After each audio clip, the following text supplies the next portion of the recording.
Okay, so I'm going to formally welcome you to Christchurch, East Greenwich for our local election hustings this evening. My name's Margaret and I'm the vicar here, and I'm delighted to be chairing this evening. We did it in 2018 and it was a really interesting and informative time, I think, for everyone. So welcome to our 2022 election hustings. Just so you're all aware, we are now broadcasting this live. A few people were unable to be here in person and wanted to be able to follow online. So just be aware of that, both candidates and those of you who are putting questions from the audience. So the first thing I'm going to do is to invite all the candidates to have a minute and a half to introduce themselves. I should say before we do that we have 3 representatives, candidates from the Green Party, 1 from the Conservative Party and 3 from the Labour Party, and that was not in any particular order and other than the order in which I happened to look at them. Unfortunately, there is a Lib Dem candidate called Rupert Wainwright, and he's had to give his apologies. He's out of London this week. And also the other 2 Conservative candidates, Andrea Borberly and Elliot Whittingham, have had to give their apologies as well. So, but all the other candidates are present this evening, so it's a real delight to welcome you and thank you for participating in this hustings. I'm going to invite them to introduce themselves for a minute and a half each. Thank you, Tendai, who's from our congregation here in Christchurch, who is going to be the timer, a very key role this evening. So we're going to make sure that we hold you to time. And we've got it on a timer that will wind down, so you will hear when your time is up. It won't just be me telling you to stop. The phone will tell us as well, so you'll know that I'm not cheating. I'm going to invite you to do that in alphabetical order by first name. Yeah, when you're speaking, if you could make sure, you're very welcome to hold the mic if you feel more comfortable with that. You can just pull them out. Are they all switched on, Michael? Should we just have a little mic test before we do anything else? Can you just speak into that one? Just switch it on the top. Test. Test. Testing. Testing. Yeah. Testing. Okay. Testing, testing. Yeah. Yeah, it's working. Maisie? Or Hello. Yeah, okay, lovely. Okay, thank you. And just say a thank you now to Michael Crawford, who's one of the church wardens here, who's doing the broadcast and controlling the microphone levels, we hope.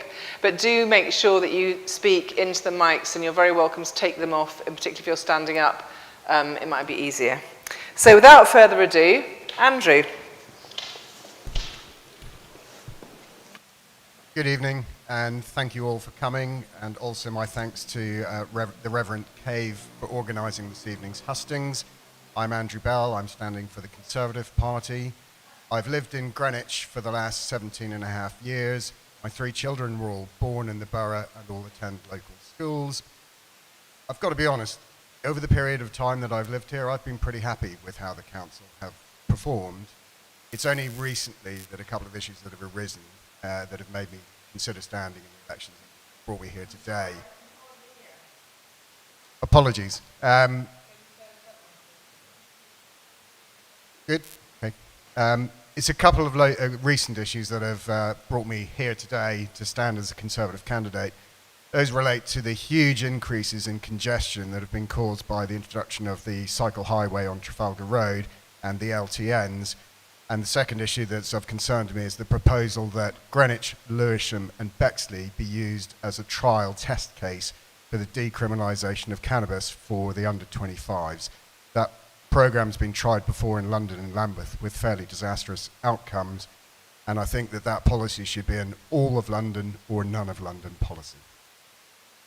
I just want to end this evening by wishing my fellow candidates good luck, and I hope we can have a sober and hopefully enjoyable debate.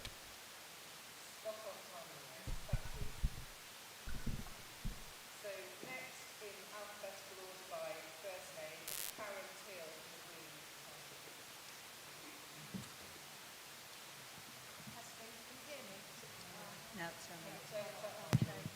Testing. Ah, yes, thank you. And it's Karen Turl, although a teal duck sounds quite nice, seeing as I'm a representative of the Green Party. Yeah, and my name's Karen, and I've lived and worked in Greenwich for over 20 years. And most recently, I've become a photographer in the last 3 years. And I've got to know Greenwich really well across all the wards, from here across to Thamesmead and Plumstead. I've also been, I'm a voluntary photographer for the GDIF Festival and Plumstead Make Merry, and I've got to know, again, a lot of local people. And I'm also the photographer for a book called 111 Places in Greenwich That You Shouldn't Miss. But more recently, well, the last 3 years, I've been a photographer for the Stop the Silvertown Tunnel Coalition. And I just decided that I was unhappy with the way things were going. We have a mayor who's declared a climate emergency, and he's still going ahead with the tunnel. So I've joined that campaign as well. And now, as a consequence of that, I'm also a member of the Green Party, and I like what they do. Thank you.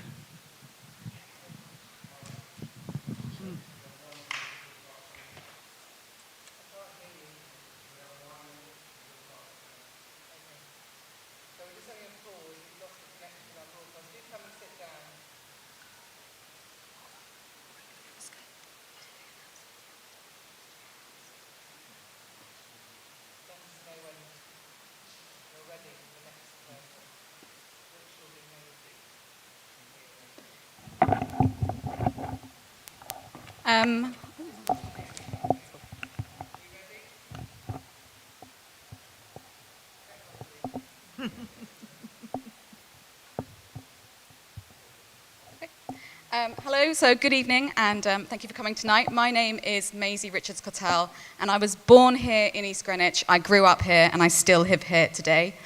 I love this area, and one of the reasons I chose to stand is because we're now in our own new ward of East Greenwich, and I thought it was an incredibly exciting opportunity to really make this area thrive. I think we've got a lot of good stuff going on here, but there's lots more we can do as well. I'm a teacher and in adult education, and I'm also employed on a 0 hours contract, like many other young people in London. A few years ago, I moved back in with my family because I was priced out of housing. And I really think that the council needs to have more local young people, more non-homeowners, and more people who are familiar with insecure work on that council. There are many issues that I would like to get my teeth into in East Greenwich, but my priority is the traffic and congestion on the Woolwich and Trafalgar roads. I live on the Woolwich Road, so I'm very familiar with the congestion here on the main roads and the roads feeding into it. I'm very proud to be standing with Roshan and Majid. We've had great fun on the campaign so far, and we're looking forward to putting East Greenwich first if we are elected. Thank you. Thank you.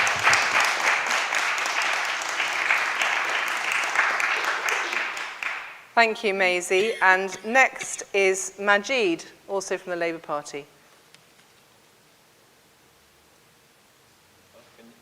Can you hear me? Okay, I think you must have turned it off. Hello. Good evening, everyone. And thank you, Margaret. And thank you, everyone, for attending these hustings. So, before I start, just a quick apology. It is Ramadan, so I have been fasting, just like my colleague here, Roshan. So I haven't eaten all day or drank anything. So if I do stumble on my words, do forgive me. So my name is Majid Rahman, and I live locally, and I've lived in the borough for over 30 years, since I was a child. I even went to one of the local primary schools here, Housestow Primary. And so my association here goes back a long way. And Well, I currently work for a university, and what I do now for the university is a very big passion of mine, where I work on community projects and I deliver supporting local businesses and working with local residents, upskilling them into kind of full-time employment. And which is the reason I'm standing here as a candidate for the Labour Party, in the hope to get your support, because I believe the skills that I have can benefit the ward and the communities here. And in terms of community, there are many good things that are about East Greenwich and that have happened in East Greenwich. And what COVID has shown us is how close-knit the communities are. But one of the things that we do need to do is we need to work together on issues that are still around, things like crime, antisocial behaviour, and also working towards the council's ambitious yet needed commitment towards the 2030 carbon neutral programme. Okay, so just to wrap up really, as the new East Greenwich Labour team, myself, Roshan and Maisie, we are best placed to achieve kind of supporting the residents here and the communities because of our connection to the local area and for what we believe in. So we will ensure to put your concerns first and prioritise and make sure the council addresses your needs. So I look forward to hearing your questions and responding to them. Thank you.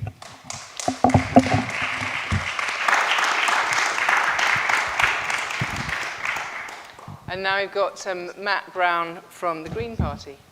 Hello all, good evening. Matt Brown from the Green Party. I've lived in Greenwich since 2013 and I've been a Green Party campaigner for this area since 2017. In my day job, I work for a nature charity. I stood in this ward when it was Peninsula Ward in 2018 and came quite a close second. I have fond memories of being in this hall then and I'm pleased to be back now. Why am I standing again and trying again to be your Green councillor with my two wonderful colleagues? Well, that is because of the dynamics of this area. Labour have controlled this council for 50 years, and what happens in that kind of situation, they represented this ward for that amount of time, you have good people, but a kind of party mentality takes over, and areas can be taken for granted. And in response to that, over the past couple of years in East Greenwich, you've seen an ecology of change develop, whereby the Green Party takes up resident concerns. We work hard, we work with residents, from trying to stop the cruise terminal in 2018, which we did with residents in the end, even though at the time we were told it was too late, to more recently dealing with takeaway issues out there and dealing with dirty streets. It takes time, but we prod the council, and eventually we get wins for residents. Now, we've done all that outside the council for the past 5 years. In this election, we have a chance of winning this new ward of East Greenwich, and we can do so much more for you from being elected. We will be independently minded Green councillors without a party whip. Our bosses will be you, not the Labour leadership, and we will deliver for this ward and make sure that our streets are cleaner, greener and safer. Together we can do it. I'm really hopeful we can do it. This could be the year. So thank you very much indeed.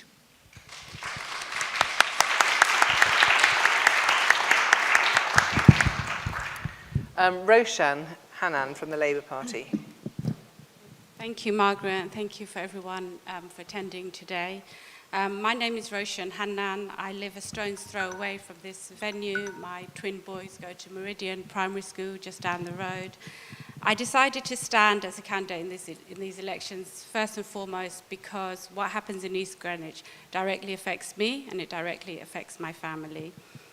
There are many things that we've been able to achieve over the past 4 years that I'm really proud of, such as the pocket parks, the improvements we've done on Flamstead Estate, the way the community has come together with our MP Met Pennycook and our outgoing councillors to save the Rose Garden. I think these are wonderful achievements, but I recognise that there's a lot more that we need to do over the next 4 years. And, you know, recently I found myself walking my children to school and worrying about the roads, the busy roads that they're going to have to cross, the pollution that they're breathing in. And I've thought, what more can I do as a local resident to improve and to help the schools do better, to make our community safer, to address the pockets of poverty that we see across our ward, and to ensure that there's no more inappropriate development that happens locally. I never dreamed I would stand for office, but here I am. And I came to the conclusion that East Greenwich needs representatives in the town hall that are representative of the community. And people that live in the community and understand the joys and the challenges of East Greenwich and really love the area as I do and are willing to champion its interests. In my professional life, I work in international development. I've spent my whole life fighting poverty and deprivation. So I'm proud to be standing with my friends and colleagues, Maisie and Majid, and we will be an independently minded voice at the Labour Council. Thank you.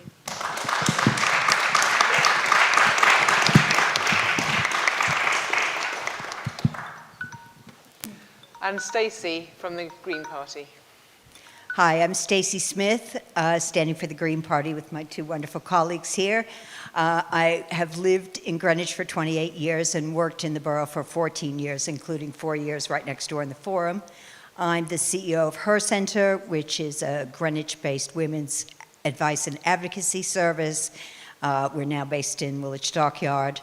And I love living in Greenwich. I think it's an amazing borough. It has so much going for it in terms of the park, the river, the heritage in both West and Woolwich. There's so much going on here. And there's also wonderful diversity in the communities.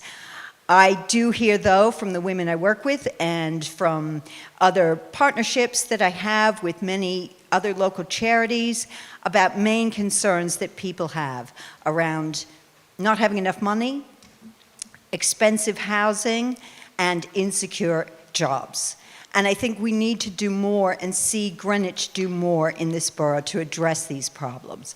I work very much with the council on the ground. I have a good understanding of how it's working, and I see a lot of good projects that it's doing, but I think there are also things that it could be doing much better with more imagination, with some fresher ideas coming in. And I see the Green Party really able to provide this, and many examples around the country that we could draw on and greatly improve things for the wonderful local people of Greenwich.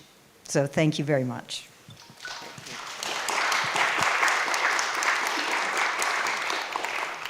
Well, thank you very much for all your introductions.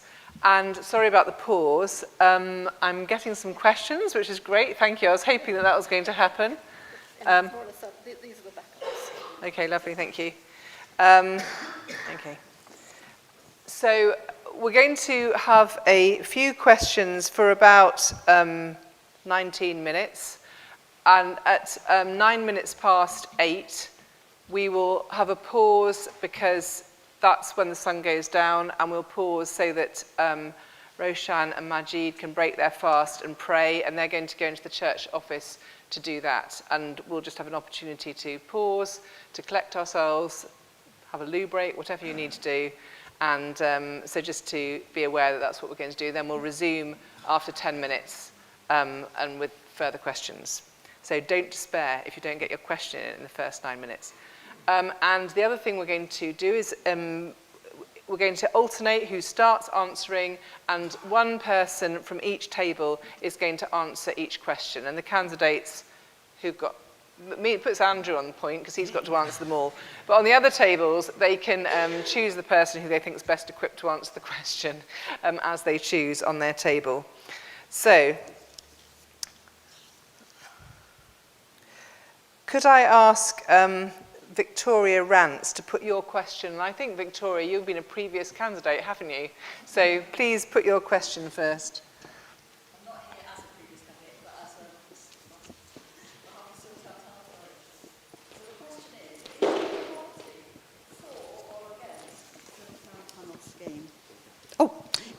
a is your party for or against the Silvertown Tunnel scheme? Okay, and we'll start with this first question with the Green Party going first. So you've got a minute and a half. Yes, we are against the Silvertown Tunnel. The council declared a climate emergency in 2019, and I think it is in contradiction to that. This new tunnel is going to bring hundreds of HGVs down our narrow, inadequate approach roads to now 2 tunnels. And in effect, it's going to be an HGV tunnel. And it's going to draw more pollution. I've met doctors at City Hall who've submitted a petition to Sadiq Khan. But it seems this Labour mayor is hell-bent on going ahead with it. And I will continue to campaign against it. Thank you.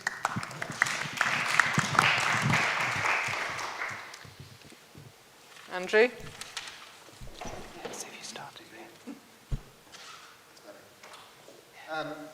So 7 years ago, the Conservative minority within the council proposed that one of the 2 tunnels that would be built as part of the Silvertown link should be dedicated to an extension of the DLR through to Kidbrooke and Eltham as a more environmentally sensitive way of using the proposed tunnel. That remains our policy. Nothing was done to take that forward by the Labour administration 7 years ago. The Conservatives have continually lobbied for a DLR extension rather than a 2-tunnel traffic system.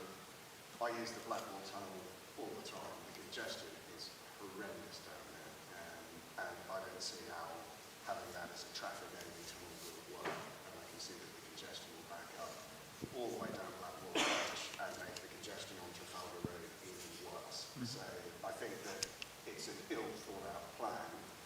I do struggle to understand where the Labour team sit on it. I understand what the ward councillors say, but historically we have a Labour council that asked for and supported the tunnel 10 years ago, lobbied for financial support to it. Now that it's ready to be implemented, commercial contracts have been signed with third parties. They're now announcing that their policy is that they want the whole project bought. And you can't run infrastructure projects with third parties in that way. 5 And we're seconds. now left in a situation where they wanted it, now they don't want it, and no one's looking at alternative uses of the tunnel, which is unlikely, which is very likely to get built. Thank you. Thank you. And finally, someone from Maisie. Okay, so personally, I am definitely against the Silvertown Tunnel. I've been a long-term opponent of this, as has our MP, and I've been very active in that opposition. Many houses around this area have a poster in the window saying "Cancel Silvertown." I personally designed those posters, and I coordinate their distribution with the Stop the Silvertown Tunnel coalition. I definitely agree that we need more river crossings in East London, but it should not be here. We have very high traffic here, and I do not think we should have a tunnel so close to the Blackwall Tunnel. I am pleased that the council has passed the motion to pause and review, and if elected, we will continue to make the case, make the political case. Going forward, if that tunnel is built, there are things we can do. We can look at mitigating pollution, for example, by increasing tolls on HGVs, but also I think we need to be incredibly ambitious and imaginative about what we do with that tunnel. We could easily repurpose either the Blackwall Tunnel or the Silvertown Tunnel for a tram, for DLR extensions, for bus only, for pedestrians, for cyclists. We should really be imaginative about that. Just because a tunnel is built does not mean it has to be used by cars. So even if this tunnel is built, it's not the end of the story. We would be against it, and if elected, we will be very involved in what happens next.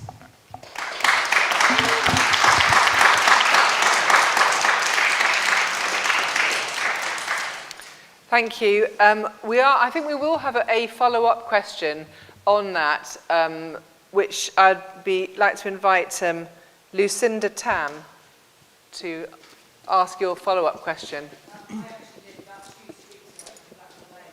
If you wait, you'll get a microphone.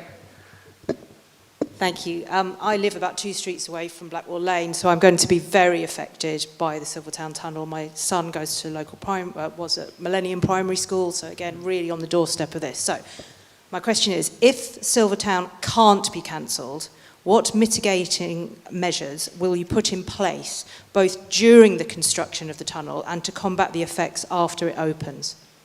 Okay. So this time, I'm going to invite Andrew to go first, and then we'll go round and you'll be at the end. Okay, great. I think the Conservative policy on that is being pretty clear. We want part of the tunnel used for the DLR extension out to Kidbrooke and Eltham, which will reduce traffic flows going through. In terms of mitigation during construction, the engineering companies that are involved in it will be required to implement the tunnel in the least invasive, least polluting way possible. And I think the technology to do that has been proven when we did the Elizabeth Line extension. So I think that I'm less concerned about pollution during construction and more concerned about operational pollution caused by trying to run 2 major road crossings through the same access point in Greenwich, which to me has always seemed to be insanity. But that's speaking as someone who's driven through the Blackwall Tunnel for the last 17 years on one side of the car, where people got stuck over and had to breathe while going. Horrendous experience. So understand how the council can promote something like Ward and Wharf, which is a major housing development right next to Ward. Yeah, of course. Sorry.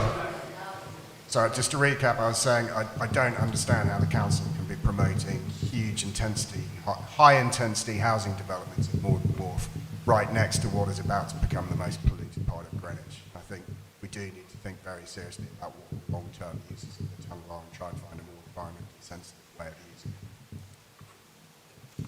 Thank you.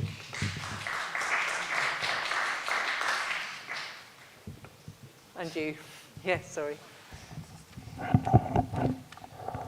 So to answer your question, I also live here locally too, so that's also a concern I share with you absolutely about both during the construction, if it's built, and post. Obviously we're sort of new candidates, so I don't quite understand the full powers of the council yet, but I think we would just want to make sure we held the constructors to account, just kept on them all the time about enforcing environmental standards, building standards. I think that we could do that. And as sort of touched on before, once built, I think we can just be as ambitious and imaginative as possible. We can look at tolling, we can look at repurposing. That would be kind of my thing, but I would definitely be wanting to tackle both. Yeah, definitely. Okay, thank you. So with regards to mitigation on construction, I'm not happy now about hundreds of construction HGVs running past local schools apparently they were going to originally transport the waste by barge. They're now not doing that. Those HGVs are running past Millennium schools, down Millennium Way to, I forget which, where exactly they're leaving that waste. Also, there's the Sivia waste site, which I think is being used as well. I'm not sure. It's something that we'd have to ask Riverlinks Consortium. And I don't think they've been very clear about where or how they're going to transport this waste. Going forward, I think I'm not convinced the tolls will work or will be for the long term. The next future mayor is not obliged to, he may not put in the tolls. So sorry, I'm a bit nervous, so please bear with me. I'm just not confident that the future mayor will keep those tolls in place and that we will still get traffic down our roads. I'm just not confident in that. Thank you.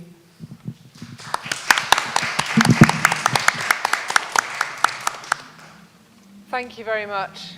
We're going to move on, and I'm going to ask Anthony Titcombe to put his question to the candidates. So if you, the microphone's just coming, Anthony. Kind of similar to the other question. There's a great deal of development going on in Greenwich, which includes new pubs and entertainment venues opening up. A lot of the current venues are trying to get new late licenses, and this is all going to have an impact on local residents with late licenses, and I want to know how each of your parties is going to protect local residents from noise and antisocial behaviour with the expansion of new venues and existing venues trying to stay open later, because Greenwich is getting busier, especially along the river in the evening. It gets very busy along there at the weekend, with a lot of partying late into the night. Thank you very much for your question. So, have you decided who's going to answer? Yeah, I'll give it a try.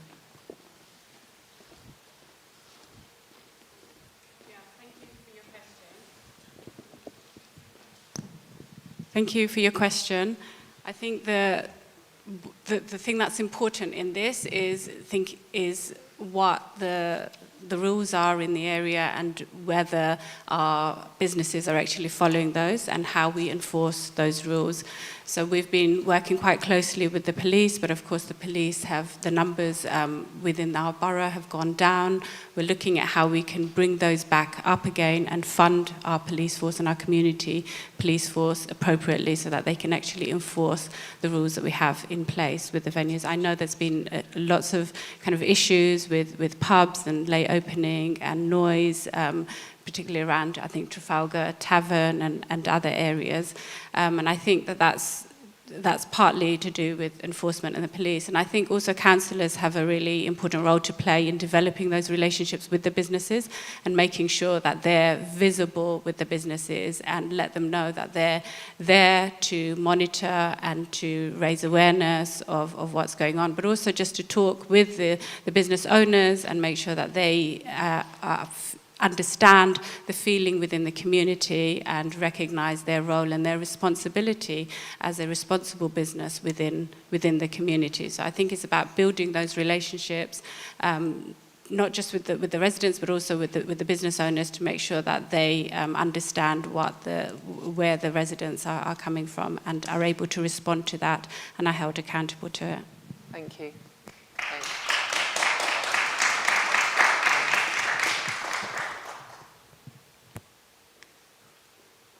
Probably just turned it off. You have to keep quite close to it. Thank you. I think it's really important that we use licensing in working with the local community and looking to what's appropriate in the area. So there may be some areas where the residential areas are not that close to the pub and it might work for late night, but it needs to be very much worked through with the local community. The council does have powers around licensing and late licensing, and we have worked with the police to go into pubs and do training with the late night venues in the community, so I do have some familiarity with where those hotspots already are. The Green Party has looked at the issues raised around the Angustin Hotel and the problems that have been around there. So we're very responsive to what the community has raised around noise and late nights and any difficulties around that. The council does have powers to use that, and we would make sure that they're enforced effectively, working with the police. Thank you. Andrew, do you want to just you could pull that slightly closer to you, maybe? Yeah. Can everyone hear me okay? Yeah. Okay, so late night licensing has been a preoccupation of mine ever since I moved to Greenwich. I live in West Greenwich, very close to the junction of the A2, where there are a number of venues that have late night licenses in place. A number of the local residents and from the local Ashburnham Triangle Association have been very firm on enforcing the licensing hours and not making sure that they are breached. But my own view on Greenwich is that this is a unique community and it's largely a family area. And I think it's inappropriate to be trying to create late night venues in what are largely residential areas. I thought it was interesting that the Labour team wanted to comment on policing and policing enforcement. The Conservative team put forward some proposals following the closure of Alfred Police Station to enhance local community policing, which were rejected. But overall, my conclusion is that Greenwich, because of the different areas it has, we have the O2. That's a great late night venue because it's not particularly close to any residential areas. It's self-contained, and I think that late night entertainment should be restricted to those areas where it doesn't blight other people's residential lifestyles. Thank you.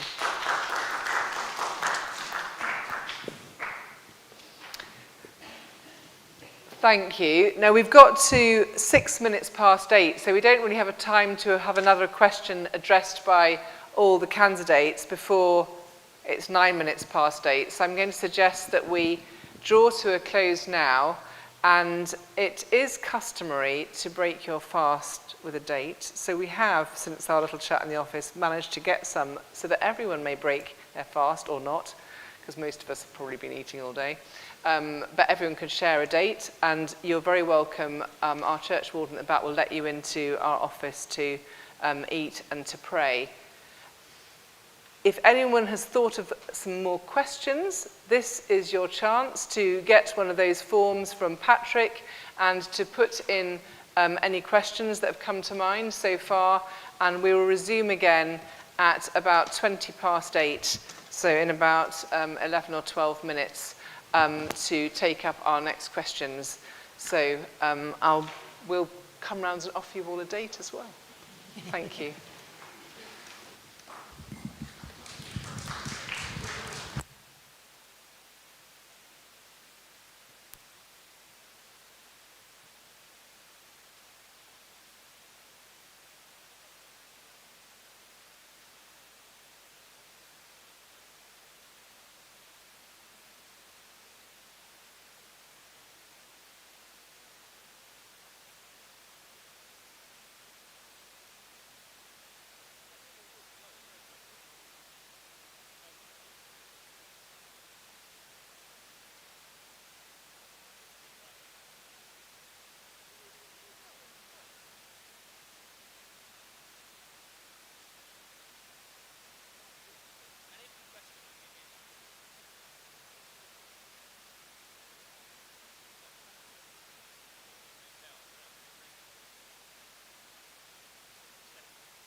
Have we got any other?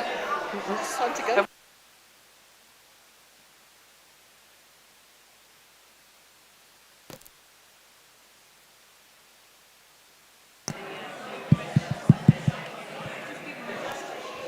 Okay, would you like to take your seats? And I'm hoping our candidates will join us again. Yeah, of course you can. You do it. It's very kind. Listen, thank you.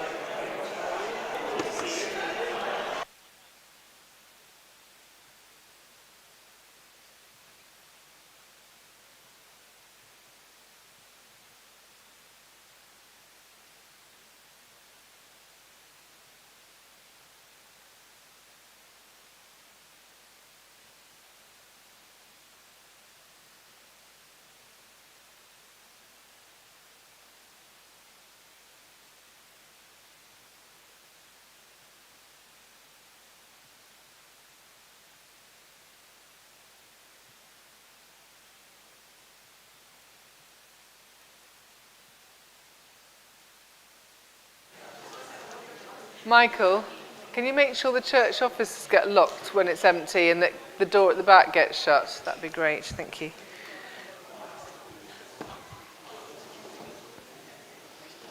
Good.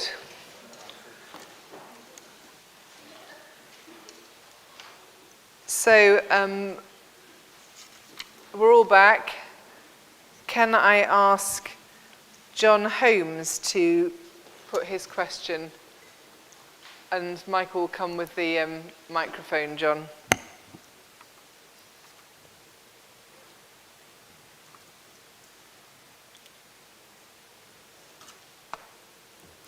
Hi. So there's been a lot of property development in Greenwich, as we all know, over the past 10 years. And sometimes I think we're aware that the developers not always provided what's called the community infrastructure levy money to support the infrastructure that's needed around the developments. With new developments like Morden Wharf, how do we make sure that that does happen moving forward? Thank you. And I think we're back to you going first. Thank you. Well, this is something I'm quite passionate about. In fact, when I was here in 2018, I was talking about this issue, and you can probably tell the frustration in my voice because I've been banging on about it for a long time, as have some wonderful independent bloggers, and this is somewhere where Greenwich Council have really mucked up. In 2015, they set the sill rate at £70 per square metre. Now, to put it in contrast, in Brent, that was £200 per square metre. They said that they would review that in 2018. I was at a council meeting a couple of weeks ago, and it was explained that that didn't happen because of an oversight. Well, this is an oversight that has cost our community and residents across the borough millions of pounds. In 2019-2020, Greenwich had the lowest sill collection in the entirety of London. This is money that should be going towards safer, greener streets, towards more parks, towards more traffic mitigation, and it isn't coming through. I'm afraid the council still aren't acting fast enough on it. There is talk of a review. However, in January 2022, the council said, well, it will probably take us another 18 months. Officers will be working hard, but this is a matter of political direction. And I frankly find it baffling and frustrating that the council have not acted on these repeated warnings that we need to collect more sill money. Part of the agreement with development is you get the new development and then you get money for the community for new facilities. That contract has been broken, and the Labour Party, who have run Greenwich Council for the past 5 years, need to be held accountable for it. As Greens, we will not rest until we get the money this community is owed. Thank you very much. Thank you.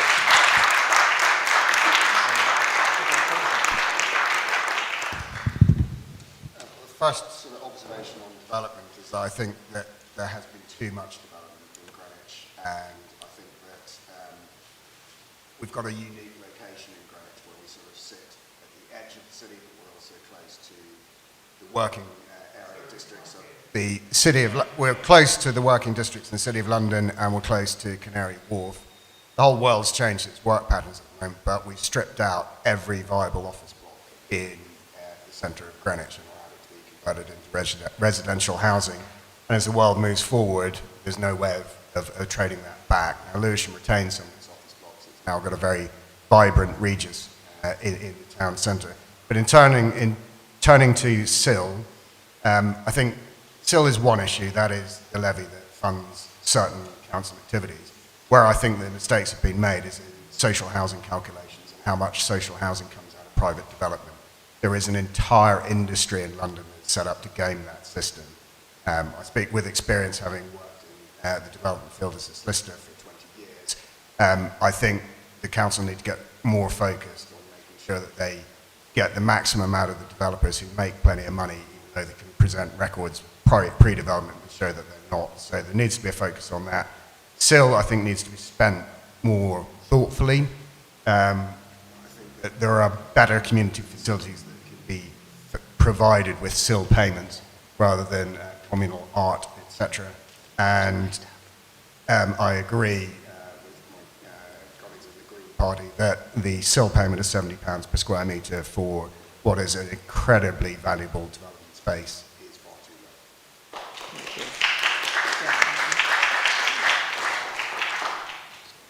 Okay. Thank you for the question, and I completely agree. Thank you for the question, and I completely agree that SIL is low and needs to be reviewed as a matter of urgency. Obviously, we haven't been on the council, and I don't know exactly what has happened, but if elected, this is something that the three of us would definitely prioritise. It affects us directly living in this community. We can see all this development going in, and we want to make sure that residents, whether they're new or old residents, get what we need to from that development to make it a better community.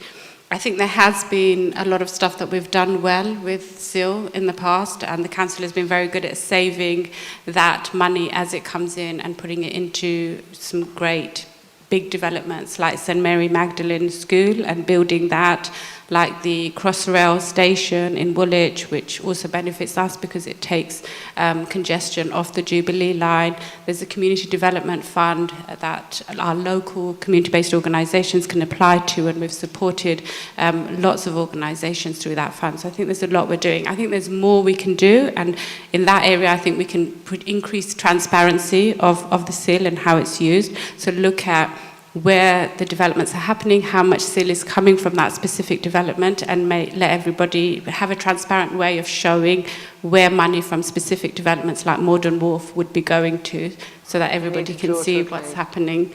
But yeah, I think complete urgent need to review this SIL. Thank you. Thank you very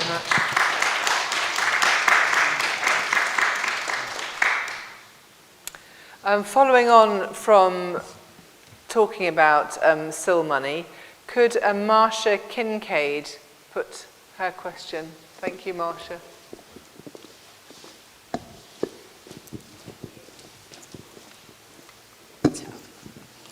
Hiya. I live on the Caltock estate, which is in East Greenwich. The Caltock estate has lost 2 community spaces to make way for more housing on an already crowded estate. How can you help the Caltock Estate Residents Association achieve getting a community centre or hall on or near the grounds of the estate? So, Andrew first this time, I think. It's always interesting when an aspirational politician says that they don't actually know the answer to that question, because I'm afraid I'm just not that familiar with the estate. But I do think that community spaces are incredibly important to social cohesion, and I think that, my view is that some of the SIL money that's been spent in the past could be better spent on ensuring that we don't lose any more community facilities. There are proposals to close a community space on my own street, which again I don't think is helpful as we increase the volume of people who live in Greenwich by allowing more and more development. We need to keep the facilities that are there, or persuade developers who are developing new developments to either contribute new facilities where they are, or use their SIL payments to maintain those that are already in existence. Thank you. And someone from the Labour table. Yeah, it's working. Thank you for that question, Marsha. And it's nice to see you again. And I agree with you. The community space that you're asking for is vital in the area. Just going back to some of the points that I made in my introductory statement about crime and antisocial behaviour, it's so important that we need these community spaces so the residents can come together to kind of come up with solutions and where we can feed into them, support and facilitate. So in short, I think for me that's going to be one of the things that I will pretty much focus on to make sure that you get something in that area that is close to proximity to where you are, where the community is. What's been taken away needs to be replaced. And I can see, and having, and thank you again for giving me a tour of the estate with yourself and Sarah the other day. I really appreciate that, because when you're not on the ground, when you're not talking to the people that are affected by the changes, you don't know what they need. You can only assume. So what I learned from that walk with Marsha is how we can address some of the issues that we have, even going back to things like addressing things around safety for women and girls in the neighborhood. So walking around, I could see blind spots. Marsha was able to point out blind spots to me and other parts of the estate that needs to be fixed. So I think having a community space will enable to come together and organize ourselves better, where we're already being kind of suffocated by the cuts due to the central government, and also the police cuts that have happened because of the Conservative government. We've lost 300 police officers since 2010. Now we have to rely more on the actual residents to give us solutions, unfortunately. But at the same time, it's also a better solution, I find, than having police on the streets if we can get the residents and enable them through community spaces. So it's something that I'm already committed to. I've already spoken to the current councillors actually about this space, and it's something that I will be pretty much campaigning for if you do elect me, Maisie and Roshan. That's something we will focus on. Thank you.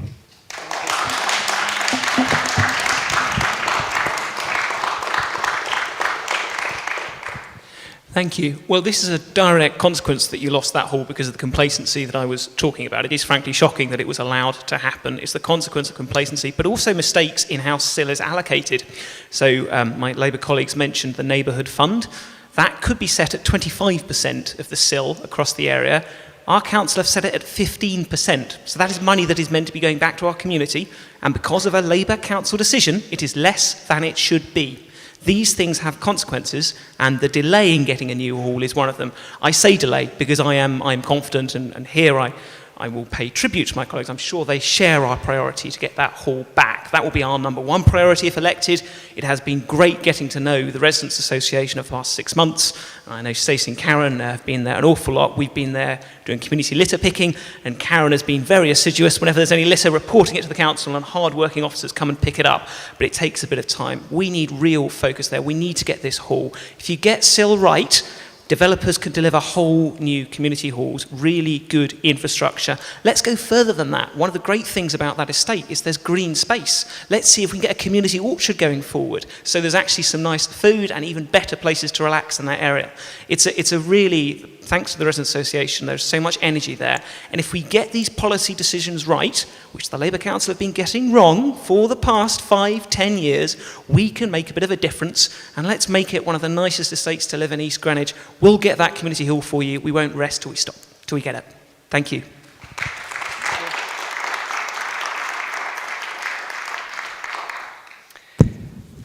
Thank you. And for our next question, we're going to go in at a sort of higher level, and I'm just going to say here and now, we'll drill a bit deeper into some of the actual nitty individual questions that people have asked following this question. So Sheila Keeble, would you like to ask your question? Sheila, where are you? Oh, you're there. Thank you.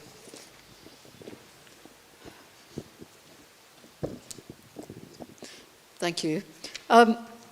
My question is probably very, very pertinent for the Green Party, but I'm not sure how the rest are going to respond. How would you ensure that the Council's climate emergency and zero carbon policies inform actual decisions about planning and traffic? Thank you. So the Labour Party going first on this one.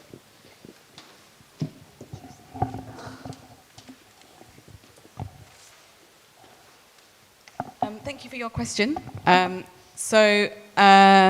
really pleased to see that the Council has committed to this 2030 carbon neutral plan and the UK government's net zero 2050. To achieve that, local government's going to have to play a massive role in that, and local government does need more powers and funding to do that. But there is lots we can do within current constraints.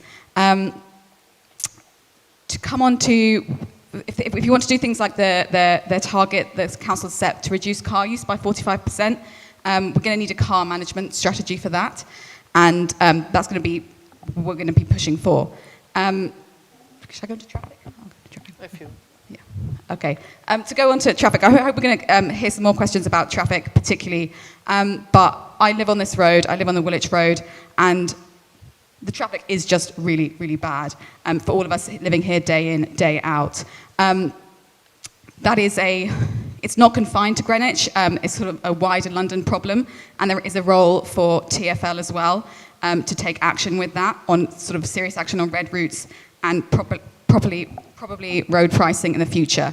And we would be working with our MP to lobby for this kind of thing. Locally, I think there is more we can do. The council has done well to persuade TfL to make mitigations to the cycle highway, which would help with traffic flow while keeping a cycle highway on this road. Okay. And also we would work for things like action on the Vanbrugh Junction and the Maze Hill lights as well. Yeah, thank you. You've had your time. Here, thank you.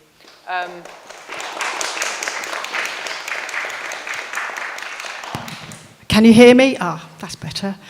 Yes, so it's great that Greenwich Council set an ambitious target, and I've been looking at their plan for zero carbon, which they want by 2030. They say they're building carbon zero homes. That's great, but there's not enough. And why not retrofit older buildings, which I would like to impress on the council to do. They also say that you're planting thousands of extra trees, whilst at the same time you allow mature trees to be lopped down. And one cannot emphasize enough the importance of mature trees for our environment. It's crucial to promote extra tree cover, and with a bit of vision, many small places could be identified, pocket parks, community gardens. And if I become a councillor, I'd like to ask the relevant cabinet member to publicly support local tree cover. Why? To tackle the climate emergency by absorbing carbon dioxide from the air and locking it up in tree trunks. Many other benefits, emotional and physical well-being. Trees also provide shade and help cool the urban environment. And in the right place, trees can stop the flow of water downstream and reduce flooding, and also contribute to jobs and tourism. But we get it. Councils have budgets which have been slashed after a decade of austerity. And street trees are sometimes seen as a burden due to long-term maintenance costs. But we're in a climate emergency, and we need to enforce that and work together. We'd like to work with the council to have more trees in the borough. Thank you.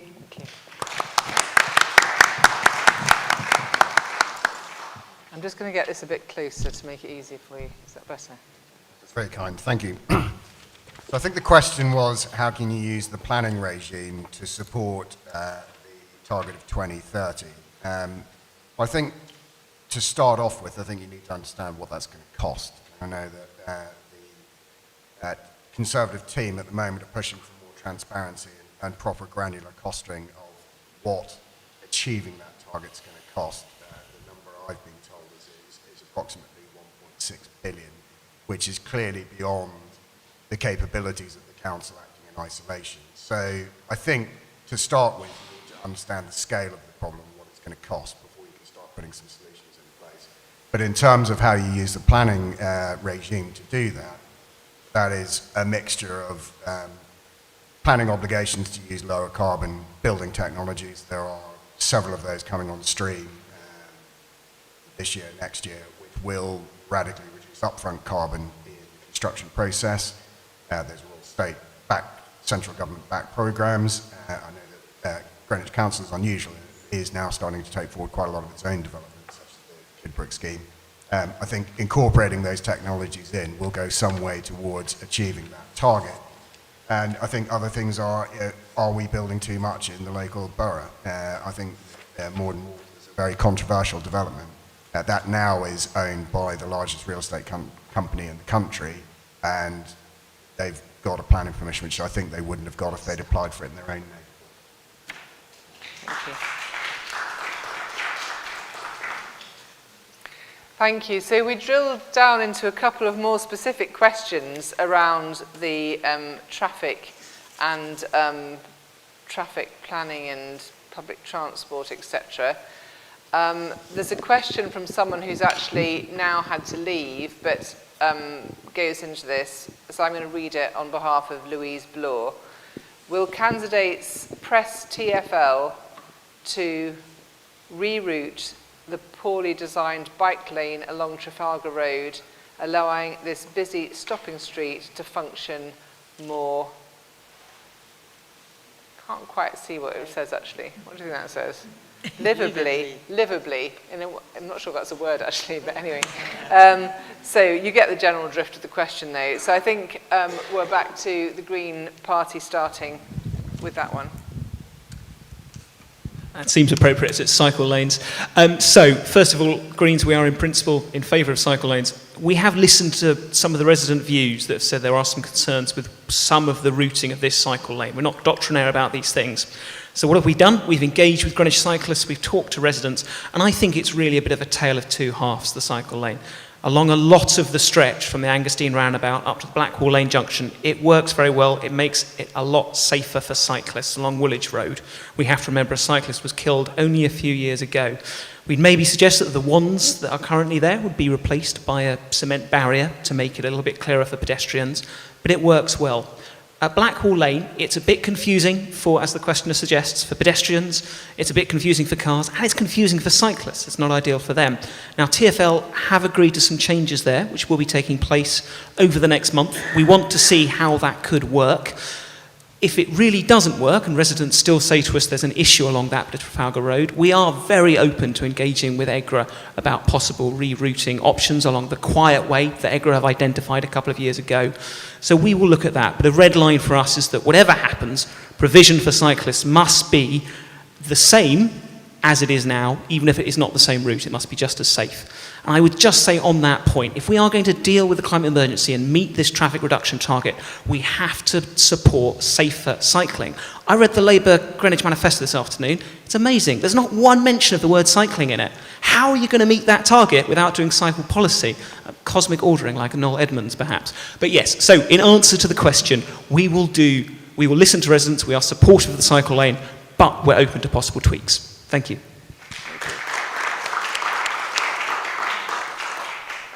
Andrew. So, look, I drive down the Woolwich Road very frequently. My daughter swims very regularly in Woolwich, and it is a total nightmare if you're a motorist. I think cycle lanes themselves are important. Some of the most ardent petrol heads I know who live locally have actually taken up cycling because it's safer to do so. So it is, as Green said, it's a tale of two halves. It clearly needs some redesign work because it is bottlenecking traffic on something that's already heavily congested. The simple answer to the question that was raised is, from my perspective, yes. Thank you.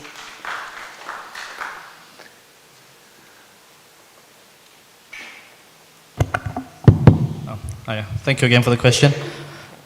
So I guess, in a way, I'm going to start with a question because what I want to say is, yes, well, I guess, of course, we want changes that is suitable for all residents. But first of all, we have to think about what kind of roads do we want in the future? Do we want to continue the way we are and encourage cars and continue with the issues with the climate challenge that we have? Or do we want to encourage more people to get out their cars and get on bikes? One of the things that I think about is how can you make cycling safer for families? How can you make it safer for a 4-year-old girl? So my little niece is 4 years old. She wants to get on her bike and follow me on my bike because I cycle. I use those routes. I use the quiet roads. I use the busier roads as well. And I'm all for a cycle lane. And I think it's very important that we don't change our attitude towards the cycle lanes and kind of give in. But what we do need to do is make sure that the traffic can flow appropriately. And these are just like Matt at the end there mentioned, there have been some changes that have been proposed by this council. and they are being implemented, and they will be implemented this summer. So there's implementation to make it so it's easy to get around the buses. It's easier for the cars to move, and there will be appropriate signage as well. Because it's been in a trial period, as it becomes more permanent, which it is now, there will be clear signage to make sure that drivers and cyclists alike can use the cycle lane and not worry about where the cycles are coming from. So basically just on that note, so in terms of will we pressure TfL, we already have. In terms of what my feelings are towards cycle lane, I think we need to encourage more people to get out of the cars, basically. And if you see a traffic jam and you're in your car, think about changing that to a bicycle. Thank you.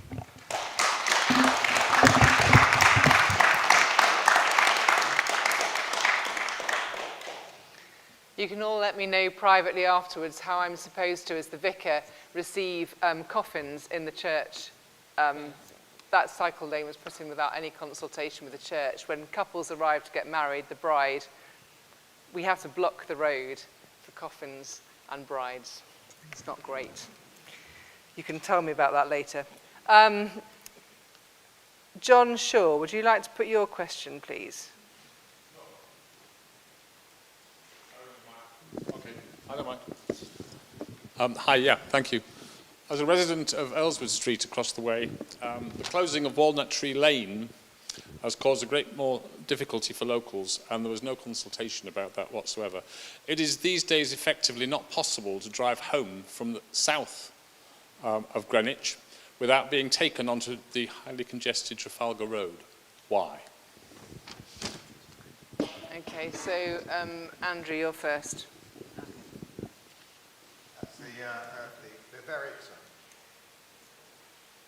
The very reason that brought me here this evening, I think the implementation of the LTNs has been utterly undemocratic, ill thought through. I think it's a regressive step in pushing traffic from areas of high affluence in areas of lower affluence on the main thoroughfares. It's affected Greenwich, it's affected Lewisham. My own journeys, which I have no choice but to do by car because I've got 3 different drop-offs to do and 10-minute drop-off windows designed for COVID protection of teachers, that the only way I can do it by car, and the interaction between LTNs in Lewisham and Greenwich added 2 hours a day to my car travel time. That cannot be helping the environment. It cannot be helping local economies. I know that out in Lee, the LTNs have caused huge damage to the trade in local shops because people have less time to spend locally because they're spending more time sitting in their car. I think there is a good idea somewhere in there within the LTNs, but it needs discussion with local communities, and it needs proper forward planning and not using emergency COVID legislation to drive it through. It's one of the biggest bugbears of the parents at the schools that I go to, and it is one of the ones that has triggered me and a number of other people to stand, whether for my party or other parties, both here and in Lewisham.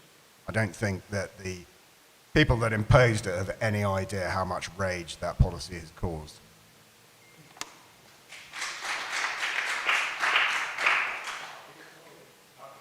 Thank you. And would one of you like to answer? So thank you for your question.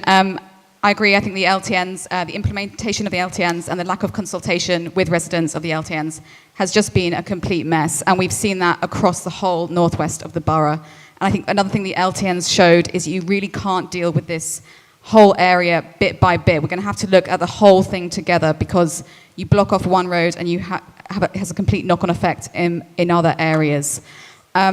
As a new team, this is something we would really push for, is that we need a sort of longer-term, comprehensive traffic management strategy that deals with the whole area so that we've got communities and houses across anyone who's living along these roads.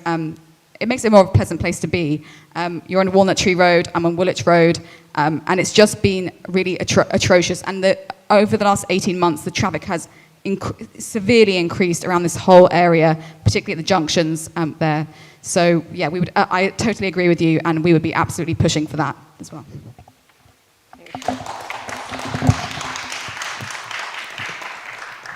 And the Green Party. Am I on? Yes, I am. I was walking through the park today to come here, and I saw a giant HGV lorry get stuck on Crooms Hill for quite a while. We do need an overarching strategy about how we're going to design the streets to make them more livable in Greenwich. We need to think about safety, particularly for children going to school. We need to encourage people to walk and to ride their bikes, particularly children, young people. We need a holistic approach. LTNs can be really useful in that, but they do need to be done with good consultation. And Greenwich, one of the things I can consistently fault it on is inconsistent approach to how they do consultation locally. It's too short, it's too limited. It looks like they contracted out to do these forms that don't give you enough opportunities to answer fully. There's a lot of work that Greenwich needs to do about how it speaks to its local residents to make changes in particularly controversial issues like LTNs. But we really need to make these streets more livable and more safe for everyone.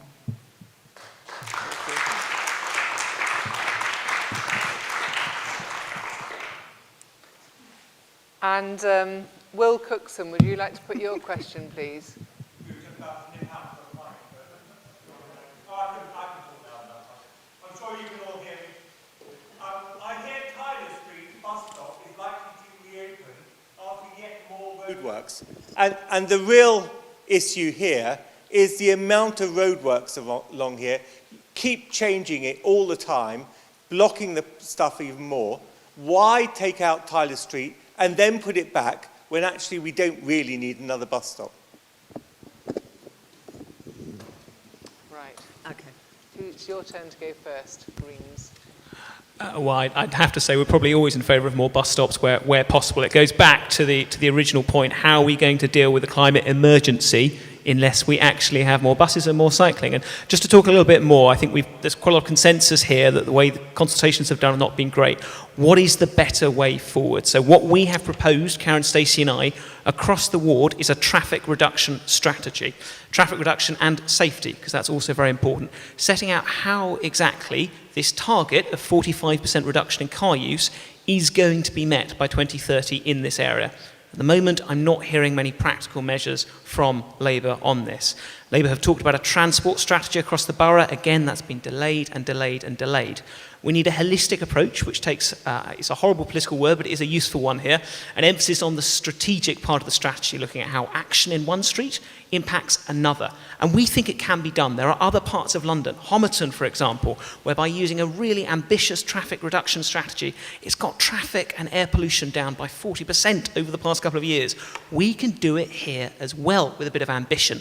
And it's not just bus stops and closing roads. We can reduce the speed limit on some of the side roads, which will stop sat-navs and ways directing cars down, reducing traffic. We can put construction management plans in so that vehicles aren't using this road to access the new development that side of Blackhall Lane. There are things we can do. This is not hopeless. The roads don't have to get busier. The air doesn't have to get dirtier. We can change it with a holistic focus strategy, and we will do that if elected. Thank you.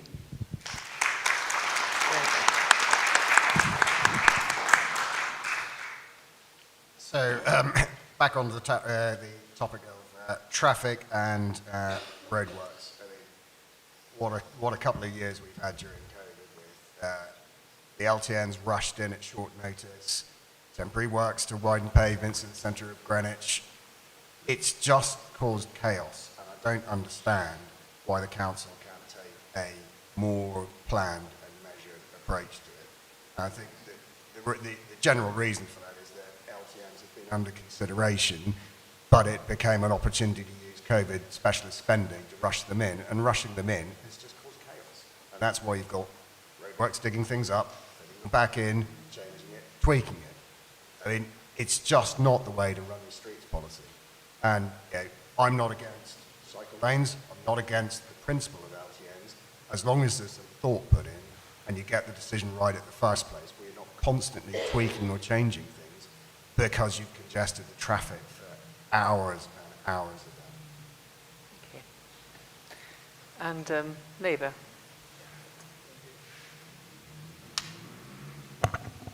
Hello. Yeah, thank you again. Thank you for the question. That's interesting. You mentioned about the bus stop at Tyler Street, that it wasn't necessary. It seems like a bit of a divisive issue here for me because I have spoken to residents.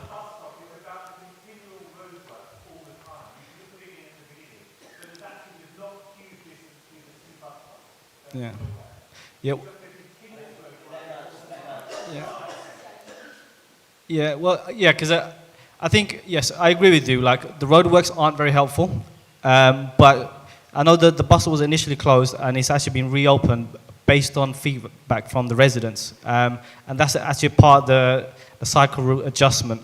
So what's happening now is the cycle routes are being made narrower and the bus stop is being put back because that bus stop is next to the post office, which a lot of people actually, I spoke to an elderly resident who said it's made it difficult for them to get to the post office. And it's a lot easier for them to have the bus stop there. So people do, and that was quite a central location for people. The one further back actually probably could be removed. People wouldn't miss it because it's like the amenities that are accessed at that point is probably more widely used. But that's a whole different other debate.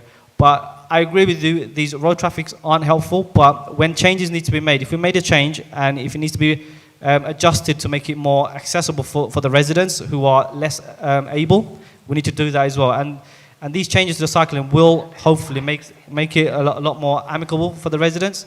And the bus stop itself is being brought back based on feedback from residents. So that's all I can say at that point. But I think, like something that Stacy said earlier about have a holistic plan. And that's something that the council is looking at, having a holistic transport plan regarding LTNs, regarding cycle lanes, and linking up different wards as well as different boroughs as well. So thank you. Thank you.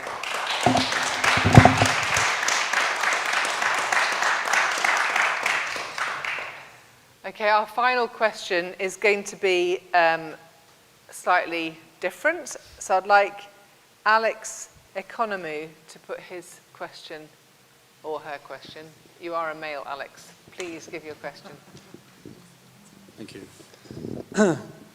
What is your conception of democracy, and what would be your contribution in attempting to implement it? Thank you. Would you like him to repeat that question? Or I could. So the question was, all right, I can repeat it, I've got it here. What is your conception of democracy, and what would be your contribution in attempting to implement it? Andrew.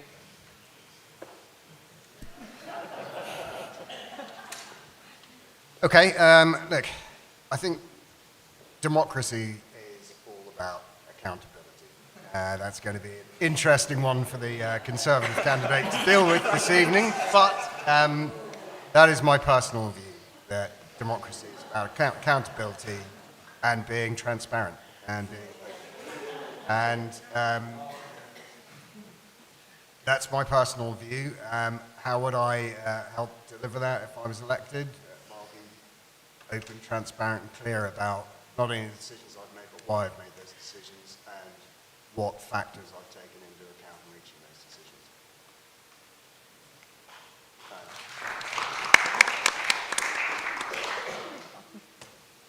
Thank you. Would one of you like to answer? Okay, so I think this is a light one to end on. For me, democracy is about individual choice and the freedom to make that choice. And I have 3 children, and I'm always talking to them about what democracy means, why I'm standing for the elections. They've asked lots of questions, and my answer has been because we all have a responsibility to improve our community and our area, and that's why I'm standing, and that's what democracy is about. It's about individuals coming together, making a choice, and providing kind of collective improvements to their area. So, and that, I do think accountability plays an important role in that, but it's about all of us holding each other accountable, not just saying, you have to be accountable for this, but also looking at how we as citizens, as residents, are also accountable to others. So for me, democracy is a collective will, a collective choice, and a collective activity. Thank you.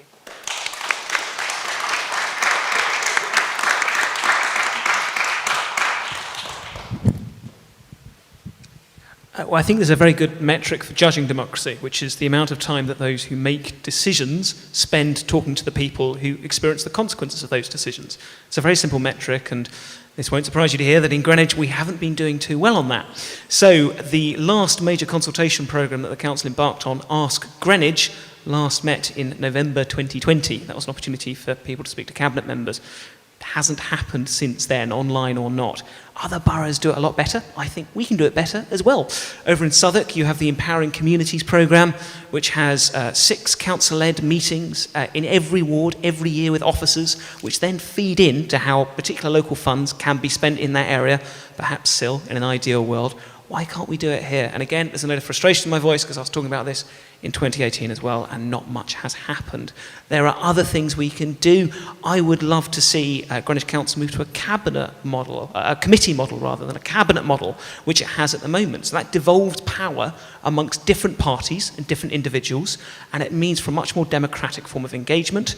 At a personal level, if we are elected to represent this ward, in addition to keeping ward surgeries going, we are committed to running just a simple blog so that people can see what we've been up to, ask us questions. The little things sometimes make a really big difference. So really widening that metric, because if you elect us, you are giving us a degree of power. We will make sure that we'll be talking with you as much as we can, probably to an almost boring extent, to be honest. If there's one thing Greens try and do, it is democracy, and we will live up to those values. Thank you.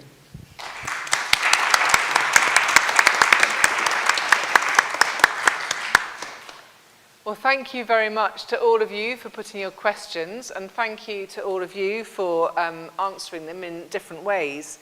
We're now going to invite the candidates to sum up, and we're going to do it in reverse order to which they introduce themselves at the beginning of the evening. So they'll have 1 to 1.5 minutes, 1.5 minutes max each, and then that will be the conclusion. So I think we've got time for 1.5 minutes each. So I'm going to invite Stacy to go first. Thanks, Stacy. Thank you all very much for coming tonight. I really want to see Greenwich become better. I get a lot out of Greenwich on a day-to-day basis through my work. I have good partnership working with them, but they could be better at doing partnership working.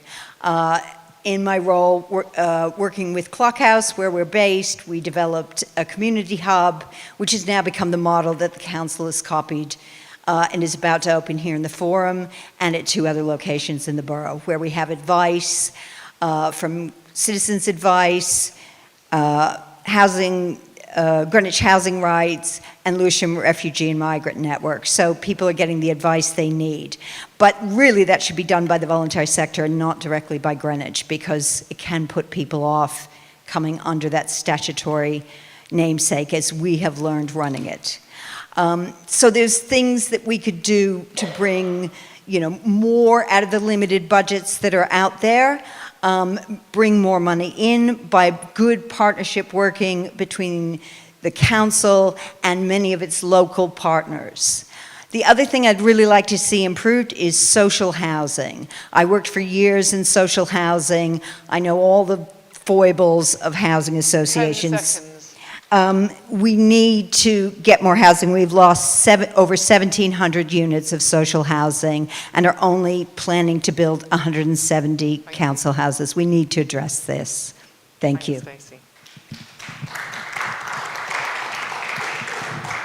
Roshan. So thank you for attending this evening and for putting forward the really interesting questions today.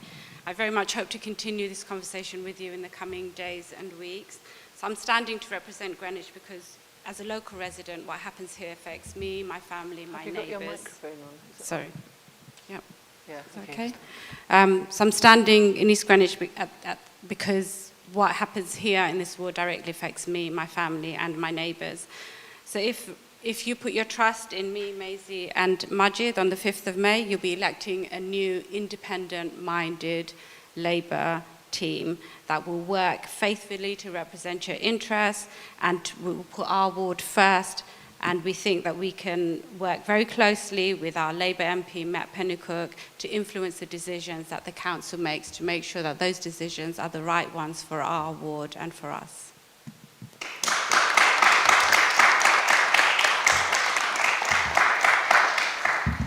And Matt. Thank you. Well, there's been a theme, hopefully, through our remarks this evening, and that has been accountability and that actions have consequences. And we've seen that the actions of this Labour-controlled council have had consequences for this ward. Decisions not to raise, sell, and not to give enough back to the community has meant that communities like the Coultock Estate have not had their community hall, that we've been all missing out on facilities.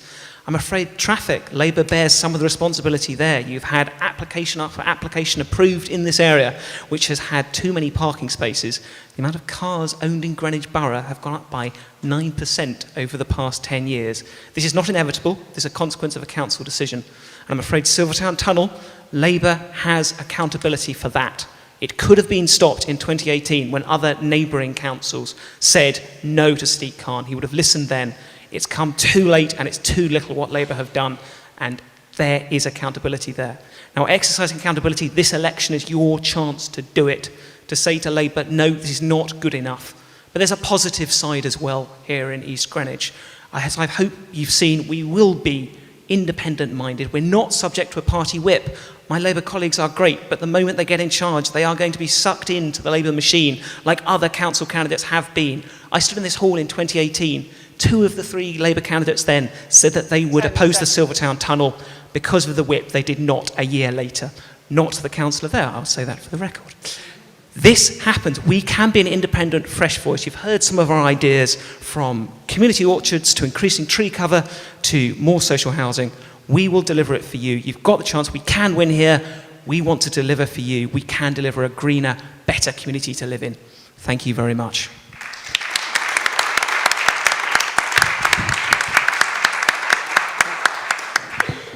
Majid. Thank you very much again, Margaret. And thank you to EGRA and thank you to Christchurch as well for organising the hustings tonight. It's been actually an enjoyable evening. I think I started off very nervous, but I feel like I've grown into it a bit. Hopefully Karen has as well. You look like a natural now. But what I do want to say is the reason I'm here today is the reason I got involved in the Labour Party in the first place, and I never thought I would be standing here campaigning for myself, actually. I've been campaigning for others for many years. And I think, but one thing I have learned is about East Greenwich, by campaigning and knocking on doors and talking to people, is that how diverse it is here. And one of the reasons that I got involved in the Labour Party is to make sure it is inclusive and it is representative. And as you can see, Maisie, myself and Roshan, we represent to a certain degree the diverse cultural and demographical breakdown that this area has. But on top of that, the other things that I've picked up, there's many issues that I think we do have challenges ahead, but we shouldn't forget how well Labour has actually done. Social housing, zero carbon homes, and someone mentioned retrofitting old housing. These are things that we are working on as well. Fitting solar panels on the Flamstead estate, for example, huge project. And Coultock Estate is going to get some developments there as well. So we are looking to work with these communities and to understand them better. And so I guess all I want to say is thank you for this opportunity, and I am actually looking forward to this journey of, if I do become a councillor, to represent the people better and the communities better. Thank you.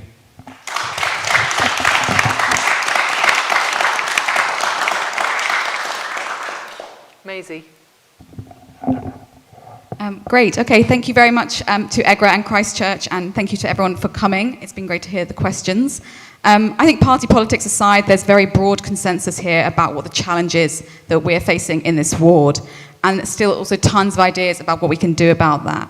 I'm standing to represent the ward that is my home, the ward I live in. I love living here, but I can also see the problems day in and day out that we face, and I'm determined to solve them. We will be very independently minded. That traffic is at my front door, and I am not going to leave without doing something about it. I'm really proud to be standing with Roshan and Majid. I think we'll be a great selection of Labour councillors, and we will be looking at what we need for this ward from the town hall and how we can achieve it. We will be looking to work hand in glove with our Labour MP to make change here, and we will be looking to influence the decisions of the council rather than just complaining about it. We are really excited about what potentially we can do to achieve here, and if you can put your faith in us, we will be putting East Greenwich first continuously. Thank you for your time.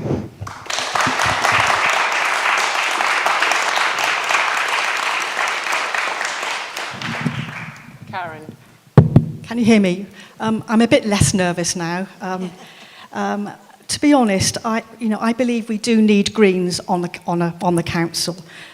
Within a majority Labour council, we need to challenge them, and I'm not confident that these well-meaning councillors can truly stand up for local people, because they may be sanctioned, and that's what I'm concerned about as a resident, and having campaigned against the Silvertown Tunnel for 3 years and have got nowhere. And we also have a Labour mayor who is still pushing for the Silvertown Tunnel. I'd like to end on this. Only this morning, I received a message from Council Street Services to say they would be now cleaning pocket parks, something they didn't do before. And they told a local resident that that wasn't their responsibility to clean the pocket parks, but just what was around them. So I've been out on the streets, as Matthew said, week in, week out, checking those areas, and on the Flamsteed estate. There's a path running along behind some shops and along the bordering the Flamsteed estate, and it's just fly tipping the whole time. And so I'm in constant touch with the council, and all I can say is that being Green does make a difference. And I'd say where Greens lead, everyone else must follow. Thank you.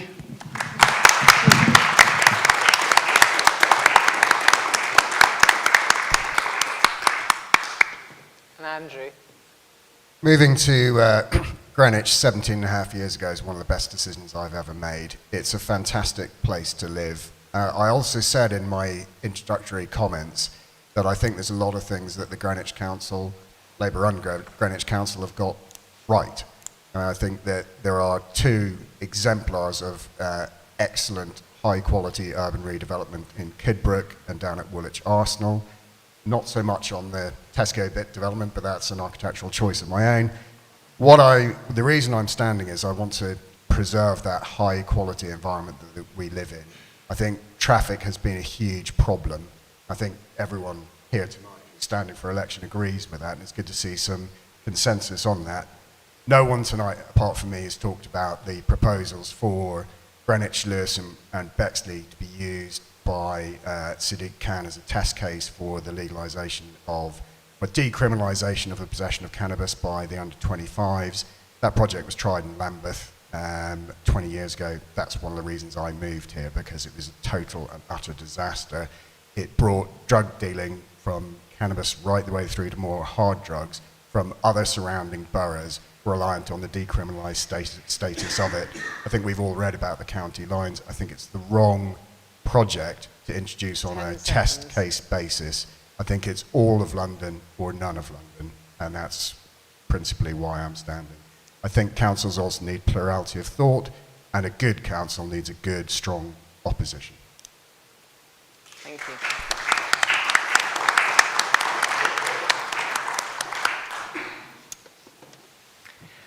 Thank you very much, all of you, for joining us. Thank you very much to our candidates. A couple of them have indicated they were quite nervous. I hope we've put you at ease, and that actually it's been a good evening to share thinking and discover some of the consensus as well as some of the points of opposition. I hope you'll all vote, or maybe some of you are about to vote with postal votes, or you'll vote on the 5th of May. I want to say a special thanks to Michael for broadcasting and setting up and microphones and things, and to Tendai for doing the timing. But thank you all for coming and sharing this evening, and I wish you a very good evening. Thanks.